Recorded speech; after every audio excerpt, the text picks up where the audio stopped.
Hey everybody, Kevin and Lincoln here, and guess what? It's indoor track season, Lincoln.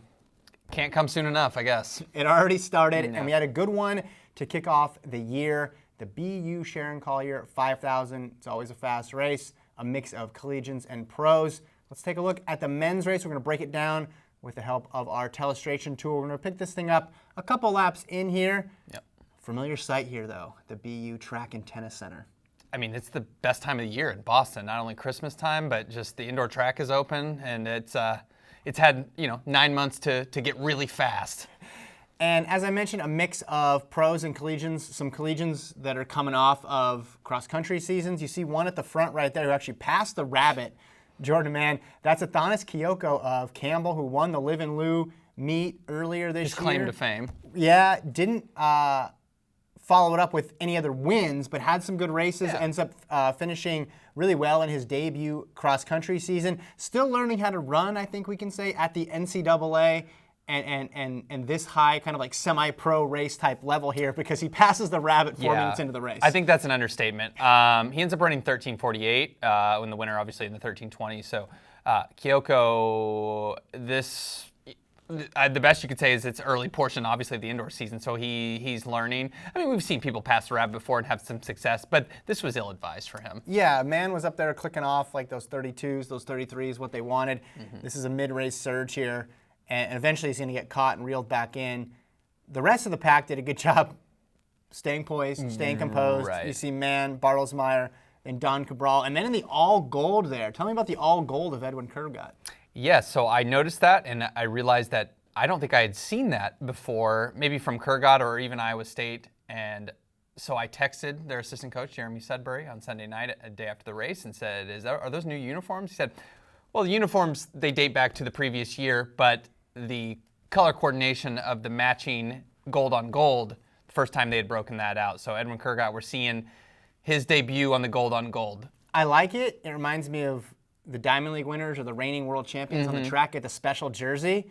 He's the NCAA cross-country champion. Yeah. It makes sense. His first race since winning the NCAA cross title, he's golden head to toe. I like it. I agree, yeah.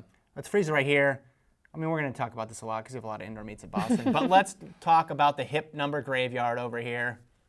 This is where they go to die, Lincoln. Yeah, it's not nearly as cluttered as it will be for, let's say, the John Thomas Terrier or the Valentine meet. It's early goings, and this is probably one of their smaller meets. One, two, scattered, three, we've four, probably got 5, 6, 20 7, in there, and we'll see quadruple that, maybe 10, 4, 5 times that. It'll be all filled in. Yeah, it'll be a snow-filled infield there. All right, let's keep it moving here. Man back in the lead, past Kyoko. Yeah. So we've reverted to original form here, or the intended form. Kyoko tucking right in. I'm excited to see what he does this year. His first indoor season in the NCAA, presumably his first indoor season ever. Didn't really have any results before cross country. He came to Campbell in August, and like I said, won that meet in Louisville. Ran pretty well in pre-nats, good in NCAAs.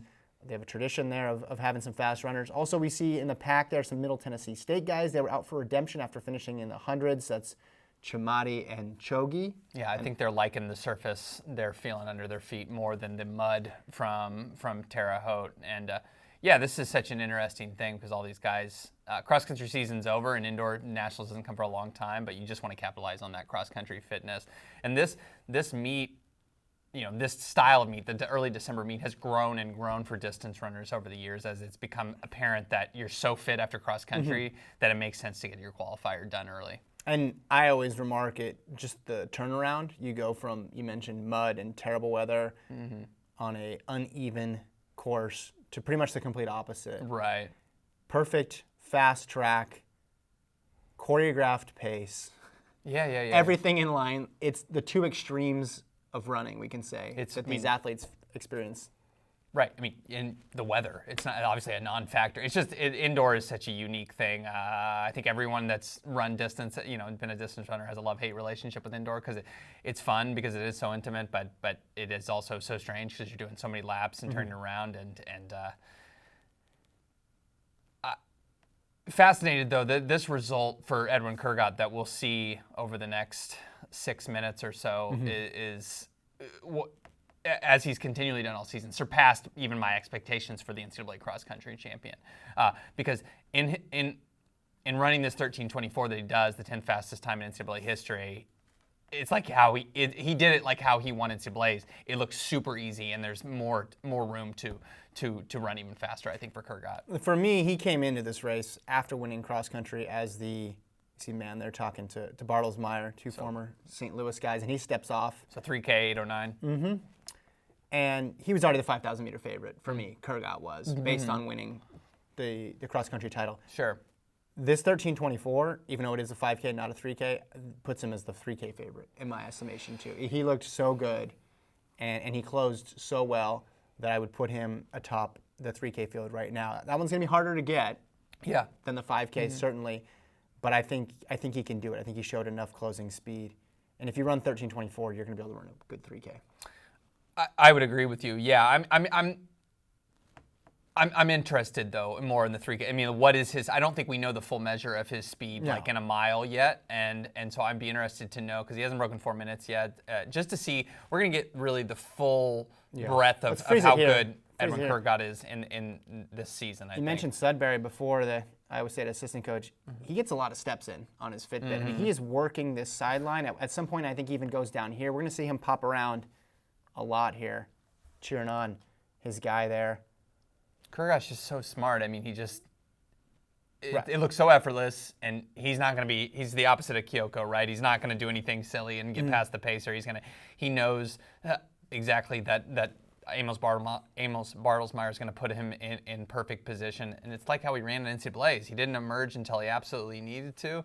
The guy's just firing on all cylinders right now. He's in the right spot at the right time. Like he slots himself perfectly into that second position because, as you know, indoors, if you're even half a step from where you need to be, you can end up doing a lot of extra running because someone else goes in and fills that space. So real smart, savvy running here for Kurgat. I know that gets easier when you get faster because you can cover moves a lot easier and you can make better decisions. But I mean, just look at how effortlessly he's running along there in second. Right. And that's Elasis Anui in there in third. Yeah, former Syracuse runner, and then of course Don Cabral, who we'll talk about a little bit more.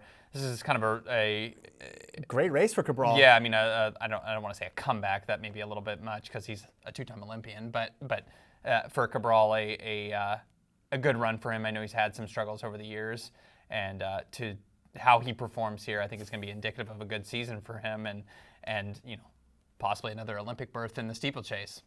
Second fastest 5,000 of his career. He runs 13:25 in this race. A big race for him, a needed race going into the Olympic year. Yeah. Got to feel good to get that confidence up. Yeah, he's been struggling the last couple of years. And it's interesting to see the dynamic between someone like Kurgat, who's just on the upswing of his career, and ultimately it's going to come down to him and Cabral, a veteran who's been around for a while. So now Bartelsmeyer is off, 10:50 on the clock. So we have now Kurgat has to do some leading. Yeah. He's run perfectly so far, and this is obviously where the race really begins. He's been clicking off 32s pretty much the whole way, and he only speeds things up from here, but he's able to kind of keep that metronome in him, even though the pacer has stepped off, and you just get a feeling, not only just with the cadence and the arm swing, that he's entirely in control, but even for veterans, guys like Anui and Cabral, of course, there's a certain fear factor associated with the reigning NCAA cross-country champion. That carries a ton of weight, and I think there's a sense also that we don't know the full scope of what Kurgat's capable of yet, so no one's going to pass him at this point, basically, is what I'm saying. Because to win NCAAs, you have to be super fit, and I think these guys are experiencing that here and just wanting to hang on for a good time. And you can see now there's a separation between Cabral and everybody else. So it's a two-person race at this point. Kurgat doing kind of what he did in Terre Haute, right? Just ratcheting it down ever so slightly. This looks a lot like the final mile of Terre Haute. Yeah. I mean, and obviously he can feel Cabral on his shoulder here, but it's just the confidence too from Kurgat. We didn't see him do a lot of head turning in Terre Haute, which you would expect for someone who's leading in the final mile. Right.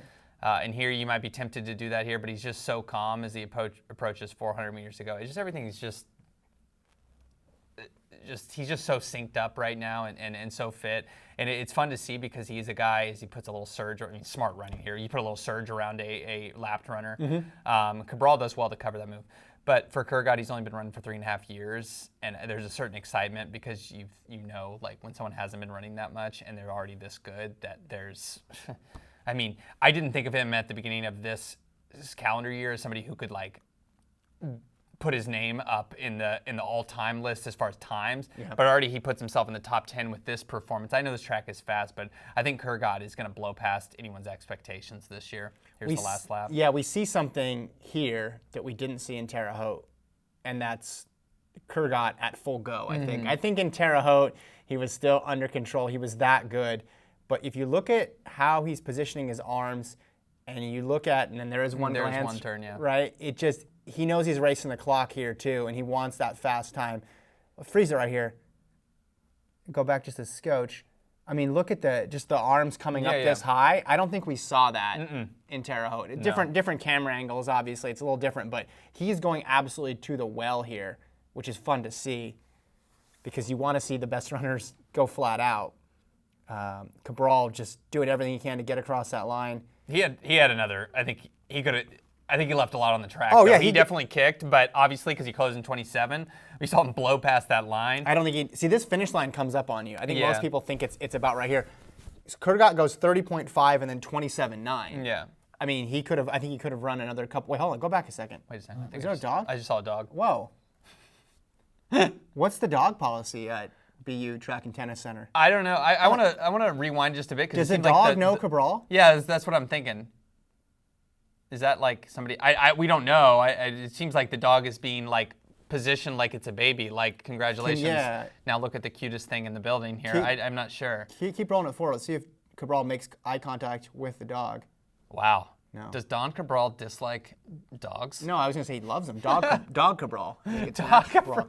They had tough shirts on. A couple people next to them. I don't know if it was a former. I don't know what it was. Who knows? Deep investigation. One thing I want to rewind here is this guy below our screen. We'll go back just a few seconds. That's this guy in the neon shirt, and I'll pause it here and circle. This is a fascinating story, and I took this from Twitter. It's Charles, and I'll apologize here for my Canadian French here. Charles Philobert Thibodeau, I think. So he runs 13:30.79, big PR for him, and good mark. He's a 1,500-meter runner. I saw on Twitter when he was training for the indoor season, he was running in Flagstaff, and he rented a room from the Bruces, Ben and Stephanie Bruce. And so he trained at altitude for this race, and then obviously he went to Boston and ran the time. The time he ran, 13:30.79, down to all the decimals, tied Ben Bruce's PR, 13:30.79. Wow. That's a little, I don't know, fascinating though, right? He stays at his house for a few weeks, I think, and then he comes, runs a huge PR, and ties Ben Bruce 13:30.79. Is that like the beginning of a Black Mirror episode? Yeah. Pretty cool, right? I've never seen that show, but I assume that's what I think that's Supernatural? What people say. Yeah, All so right. Interesting. That's it for this race breakdown. Edwin Kurgat sets the table for a sensational indoor track season with the 13:24, and Don Cabral gets the second fastest time of his life, setting himself up well for an Olympic run in 2020. We'll be back next time with more race breakdowns. Talk to you guys soon.